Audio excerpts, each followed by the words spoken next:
forget what you said just 5 seconds ago. It could be time to put down the screen. It's something new that I don't think a lot of people are familiar with. I certainly wasn't, but I think it's something that we need to be aware of. Fox46 getting results for your health on what you need to know about digital dementia. The new digital reality is that screens are everywhere. Everywhere. Overusing technology leading to a diagnosis doctors are seeing now called digital dementia. Fox46's Ann White Little explores that problem. It's new, and I'll tell you something, it's really scary. It's called digital dementia, a diagnosis caused by the overuse of digital technology, breaking down your cognitive abilities. Screens are a huge part of our everyday life. The convenience of screens come with a big side effect, according to pediatrician Dr. Anna Maria Temple. The MRI scans of older adults who have Alzheimer's disease looks a certain way. And now we're seeing those exact findings in children who are teenagers and on social media many hours of the day. And it's no surprise children and teens are at risk. What you'll see is they have hunched shoulders, they're bent like this, their neck is leaning forward, they're shuffling around, they have poor memory, poor focus, poor concentration, they can't recall things, they're very tired, and lack of motivation, which is what we're seeing in a lot of our teenagers these days. Hello, who could it be? It's why Dr. Temple is on a mission to empower and teach families like the Gilberts about digital dementia.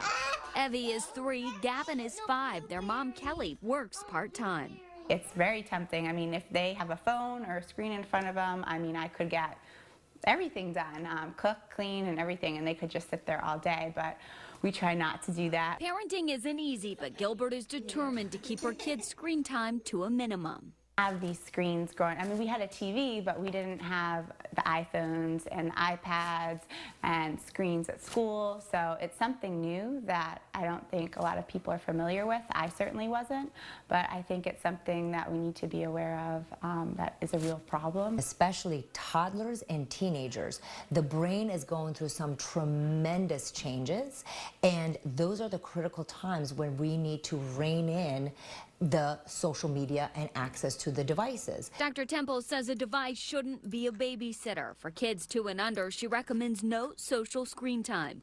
1 hour for kids 11 and under and no more than 2 hours for teens. Her prescription for the problem, cut back on screen time. And parents, that starts with you. Kids don't listen to what we say, but they do exactly what they see us do. Oof. Convicting points they're made. Ooh, boy, that was our Ann White Little there discussing that with Dr. Temple, who's now joining us this morning. Thank you for being here. Appreciate that. Maybe, you know, maybe some of us as parents are at fault because we started this years ago as sort of a little babysitter. Now it's the kids are walking around like this. They're in a trance. It's even going so far as to affect their sleep and their grades. I've seen it in my own household. Yeah, when you're spending 9 hours a day on screen time, which is the average amount of time that a teenager will spend on it, it's impossible not to have side effects. They check in on their social media 100 times a day. Right. And the reason we know that is because on our screen time tracker on our phones, it shows you how many hours you're using, how many times you're picking up your phone, and how many times you're engaging with your phone. You can have that on your device. And it tells you. Listen, I'll admit, I've been one of those parents before who kind of rolls my eyes. We often roll our eyes at these studies because you say, you know, sometimes your kid's just going to watch something, they'll be on their phone. But when you learn the science behind this and you see what's actually happening in the brain, it really is startling as a parent to see what's going on and what could be happening, I guess, instead, maybe is a good way to point out to parents, right? In the brain? Right, because what's happening in the brain is like their brains are starting to look like older adults with dementia on MRIs. And that's not okay. And there's so many things we can do. That besides tracking their screen time, at night, kids, 90% of teenagers who have a phone sleep with their phone in their room. 65% of them check their phones after they've gone to bed. Adults are not a whole lot better. 75% of them sleep with their phones in their room. And here's the best one.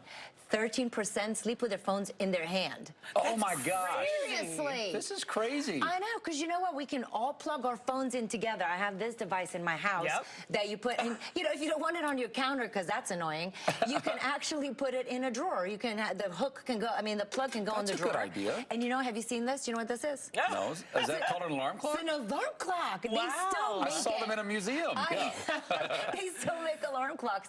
Use this instead of your phone. It's too tempting. It's causing too many sleep disruptions.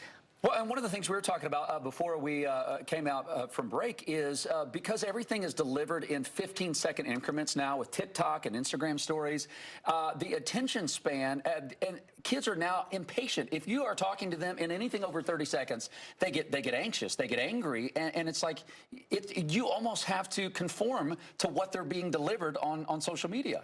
And it makes you as a parent just like, oh, they're so annoying, and they're difficult, and you can't get your shopping done, and you can't sit in a line at a store, you can't sit at a doctor's office, you can't wait at the post office. It's all becomes so ridiculous because they're so needy and they need continuous stuff.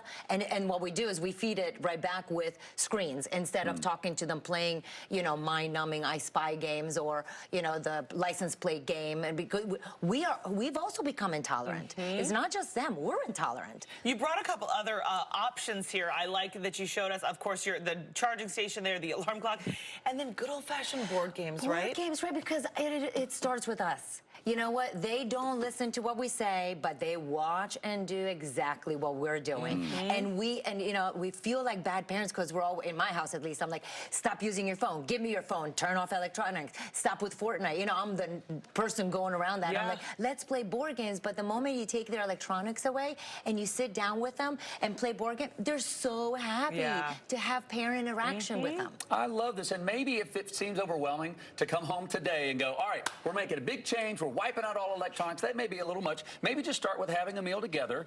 No phones at the table. Just start with maybe one meal. That's a good way to get going. Yeah. Should never be phones at the table because that takes away. That's the one time a day, dinner time, that we sit down as a family, have our family meeting, and we see each other and catch up with the day. And the phones are so distracting to our relationship. Dr. Anna Maria Temple about digital dementia, calling us all out, and we need it. Thank you. We appreciate that. So great to be here.